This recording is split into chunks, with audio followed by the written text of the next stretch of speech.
Hello दोस्तों, मैं रतन सैनी उड़ान एकेडमी में आपका हार्दिक स्वागत करता हूं। इससे पूर्व वीडियो में हमने मूल अधिकारों का अध्ययन किया था। आज हम संवैधानिक उपचारों के अधिकार का अध्ययन करेंगे। संवैधानिक उपचारों के अधिकार का वर्णन अनुच्छेद 32 से अनुच्छेद 35 तक किया गया है। संवैधानिक उपचारों का अधिकार भारतीय संविधान का सबसे महत्वपूर्ण उपबंध है। इसके क्रम में डॉक्टर अंबेडकर ने कहा था, यदि मुझसे पूछा जाए कि संविधान में कौन सा अनुच्छेद सबसे महत्वपूर्ण है जिसके बिना यह संविधान शून्य हो जाएगा, तो मैं अनुच्छेद 32 के सिवाय किसी दूसरे अनुच्छेद का नाम नहीं लूँगा। यह संविधान की आत्मा है। संविधान के भाग 3 में प्रदत्त मूल अधिकारों का यदि राज्य द्वारा उल्लंघन किया जाए तो राज्य के विरुद्ध उपचार प्राप्त करने के लिए संविधान के अनुच्छेद 32 के अधीन उच्चतम न्यायालय में तथा अनुच्छेद 226 के अधीन उच्च न्यायालय में रिट याचिका दाखिल करने का अधिकार नागरिकों को प्रदान किया गया है। अनुच्छेद 32 के अधीन उच्चतम न्यायालय की अधिकारिता संविधान का आधारभूत ढांचा है, अतः इसे अनुच्छेद 368 के अधीन संशोधित कर नष्ट नहीं किया जा सकता जब तक कि केशवानंद भारती का निर्णय उलट नहीं दिया जाता, क्योंकि केशवानंद भारतीवाद में यह निर्णय दिया गया था कि संविधान के किसी भी भाग में संशोधन किया जा सकता है, लेकिन संविधान के मूल ढांचे में संशोधन नहीं किया जाएगा। अतः जब तक उस निर्णय में परिवर्तन नहीं किया जाएगा तब तक अनुच्छेद 32 में भी संशोधन नहीं किया जा सकता।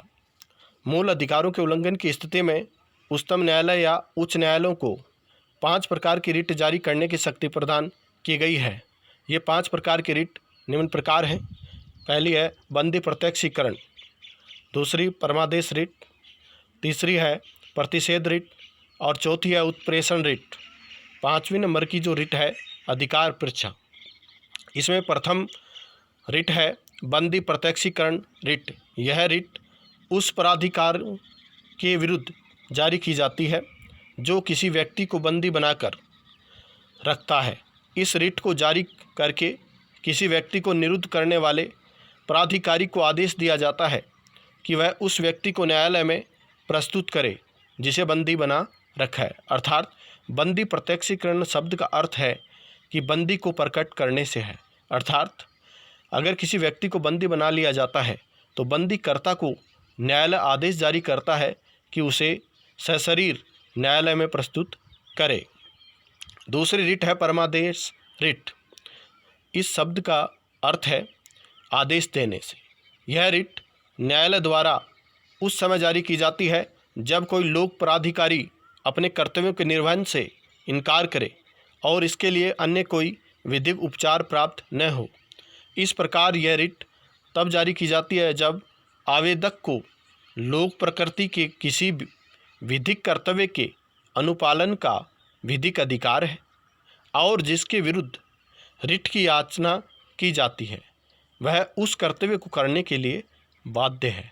अर्थात यह किसी सरकारी अधिकारी या सार्वजनिक अधिकारी के विरुद्ध जारी की जाती है जब वह अपने प्राधिकार के तहत किसी भी कार्य को करता नहीं है या कार्य करने से इनकार कर देता है, तो उस अधिकारी के विरुद्ध न्यायालय परमादेश रिट जारी करता है। लेकिन निम्न व्यक्तियों के विरुद्ध परमादेश नहीं निकाला जा सकता, जिनमें निजी संस्थाओं व व्यक्तियों के विरुद्ध रिट जारी नहीं की जा सकती। अर्थात किसी निजी व्यक्ति या किसी संस्था के विरुद्ध यह रिट जारी नहीं की जा सकती। परमादेश रिट अधिकारी की विवेक शक्ति के विरुद्ध जारी नहीं की जा सकती, जैसे राष्ट्रपति या राज्यपाल के विरुद्ध अपने पद की शक्तियों के प्रयोग तथा कर्तव्यों के पालन के लिए भी ये रिट जारी नहीं की जा सकती। अर्थात कोई भी व्यक्ति अपने विवेक से कोई फैसला ले, इसके लिए भी यह कोई रिट जारी नहीं की जा सकती। तीसरी रिट है प्रतिषेध रिट। प्रतिषेध शब्द का अर्थ है किसी को कार्य करने से रोकना। यह एक प्रकार से न्यायिक रिट है। यह अधीनस्थ न्यायालयों की आधिकारिकता को नियंत्रित करती है। यह रिट तब जारी की जाती है जब कोई न्यायालय अपनी अधिकारिता से बाहर कार्य कर रहा है अर्थात अपने अधिकारिता से बाहर कार्य करने से रोकने के लिए ही इस रिट को जारी किया जाता है। अधिकारिता नहीं होते हुए भी अधिकारिता का प्रयोग कर रहा है तो ऐसी स्थिति में भी प्रतिषेध रिट जारी की जा सकती है। प्राकृतिक न्याय के सिद्धांतों की अवहेलना की जा रही है तब भी प्रतिषेध रिट जारी की जाती है। अर्थात कोई भी न्यायालय का सक्षम अधिकारी किसी प्राकृतिक न्याय के सिद्धांतों का उल्लंघन कर रहा है तो उसके विरुद्ध प्रतिषेध रिट जारी की जा सकती है। 4 नंबर की रिट है उत्प्रेषण रिट, अर्थात निम्न स्तर से उच्च स्तर पर प्राप्त करना या निम्न न्यायालय से उच्च न्यायालय में फाइल निर्णय को या वाद को मंगवाना ही उत्प्रेषण रिट कहलाता है। यह रिट अधिकांशतः किसी विवाद को निम्न न्यायालय से उच्च न्यायालय में भेजने के लिए जारी की जाती है, जिसमें निम्न न्यायालय अपनी शक्ति से अधिक अधिकारों का उपयोग न करे या शक्ति का दुरुपयोग के द्वारा न्याय के प्राकृतिक सिद्धांत को भंग न करे। अर्थात एक अधीनस्थ न्यायालय अपने अधिकार क्षेत्र से न्याय न करे और अब अधिकारों का दुरुपयोग कर प्राकृतिक न्याय के सिद्धांत का उल्लंघन न करे, इसके लिए उत्प्रेषण रिट जारी की जाती है। 5वीं रिट है अधिकार प्रच्छा, अर्थात इसका अर्थ है किस अधिकार से। इस रिट का मुख्य उद्देश्य किसी व्यक्ति को किसी सार्वजनिक अथवा लोक पद को अवैध रूप से धारण करने से रोकना है। पर रिट तब जारी की जाती है जब कोई व्यक्ति किसी सार्वजनिक पद को अवैध रूप से धारण किए होता है। ऐसे व्यक्ति से रिट के माध्यम से पूछा जाता है कि वह यह पद किस प्राधिकार से धारण किए हुए है। जैसे कई बार अखबारों में पढ़ने को मिलता है कि कई बार फर्जी IAS या फर्जी SP भी कई दिनों तक ड्यूटी कर जाता है। अधिकार प्रच्छा की रिट जारी करना अथवा नहीं करना न्यायालय की विवेकाधीन शक्ति के अंतर्गत है। कोई भी व्यक्ति अपने अधिकार के रूप में इसका दावा नहीं कर सकता। अर्थात रिट न्यायालय की विवेकाधीन है, वह न्यायालय ही किसी प्रकार की रिट स्वीकार करता है। कोई भी व्यक्ति किसी प्रकार की रिट जारी करने का दावा नहीं कर सकता।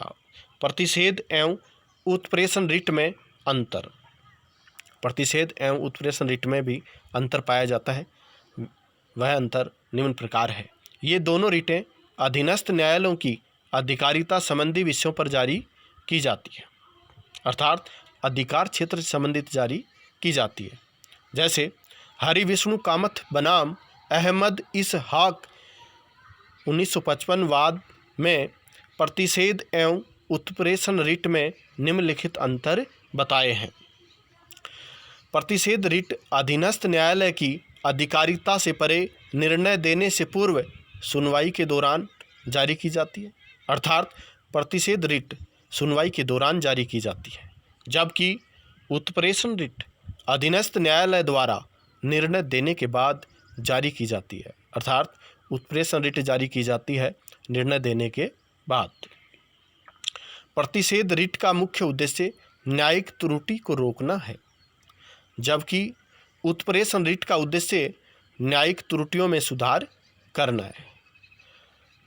अर्थात प्रतिषेध रिट का मुख्य उद्देश्य त्रुटि को रोकना है, जबकि उत्प्रेषण रिट का मुख्य उद्देश्य है न्याय में हुई त्रुटि को सुधार करना। मूल अधिकारों का निलंबन, अर्थात मूल अधिकारों का निलंबन किस प्रकार होता है, अर्थात किन अनुच्छेदों के तहत किया जाता है। मूल अधिकारों का निलंबन या परिसीमन निम्न प्रकार से किया जा सकता है। सेना विधि के लागू होने की स्थिति में, अर्थात जब किसी क्षेत्र में सेना विधि लागू हो जाती है तो अनुच्छेद 34 के अंतर्गत वहाँ के नागरिकों के मूल अधिकार बाधित हो जाते हैं। दूसरा, आपातकाल में, अर्थात जब देश में या देश के किसी भाग में आपातकाल की घोषणा कर दी जाती है तो संविधान के अनुच्छेद 358 व 359 के तहत नागरिकों के अधिकार निलंबित हो जाते हैं। तीसरा, संविधान में संशोधन द्वारा अर्थात विधि में अनुच्छेद 368 के तहत संशोधन करके भी नागरिकों के अधिकारों का निलंबन कर दिया जाता है। सशस्त्र बलों का मौलिक अधिकार अर्थात किसी क्षेत्र में सेना अधिग्रहण कर लेती है तो उस क्षेत्र में भी सशस्त्र बलों का मौलिक अधिकार है कि जिस क्षेत्र में सेना कार्य करती है या सेना अधिकार में रखती है उसमें अनुच्छेद 33 के तहत नागरिकों के अधिकारों का निलंबन हो जाता है। अनुच्छेद 15 भाग 1 तथा अनुच्छेद 15 भाग 4 के अनुसार सामाजिक उद्देश्यों के परिवर्तन जैसे महिलाओं, बच्चों तथा पिछड़ी जातियों के कल्याण के लिए राज्य मूल अधिकारों में हस्तक्षेप कर सकता है अर्थात महिलाओं और बच्चों के हितों के लिए भी मूल अधिकारों में परिवर्तन कर सकता है। मौलिक अधिकार संबंधी महत्वपूर्ण वाद इस प्रकार हैं। प्रथम, गोलकनाथ बनाम पंजाब राज्य 1967 वाद के निर्णय से पूर्व दिए गए निर्णयों में यह निर्धारित किया गया था कि संविधान के किसी भी भाग में संशोधन किया जा सकता है जिनमें अनुच्छेद 368 तथा मौलिक अधिकार भी सम्मिलित हैं। तो गोलकनाथ बनाम पंजाब राज्य के निर्णय से पूर्व ये निर्णय दिए गए थे कि संविधान के किसी भी भाग में मूल अधिकार हो या अनुच्छेद 368 हो, किसी में भी संशोधन किया जा सकता है। लेकिन सर्वोच्च न्यायालय ने गोलकनाथ बनाम पंजाब राज्य के निर्णय में अनुच्छेद 368 में निर्धारित प्रक्रिया के माध्यम से मौलिक अधिकारों में संशोधन पर रोक लगा दी अर्थात सर्वप्रथम गोलकनाथ बनाम पंजाब राज्य 1967 के वाद में सुप्रीम कोर्ट ने निर्णय दिया कि मौलिक अधिकारों में संशोधन नहीं किया जा सकता अर्थात संसद मौलिक अधिकारों में किसी भी प्रकार का संशोधन नहीं कर सकती। केशवानंद भारतीवाद के निर्णय में इस प्रकार के संशोधन को विद्यमान्यता प्रदान की गई कि गोलकनाथ बनाम पंजाब राज्य के निर्णय को निरस्त कर दिया गया अर्थात केशवानंद भारतीवाद में सुप्रीम कोर्ट ने ऐसा फैसला दिया कि गोलकनाथ बनाम पंजाब राज्य के वाद के निर्णय को बदल दिया गया तथा केशवानंद भारतीवाद में निर्णय दिया गया कि संविधान के किसी भी भाग में संशोधन किया जा सकता है लेकिन संविधान के मूल ढांचे में संशोधन नहीं किया जा सकता।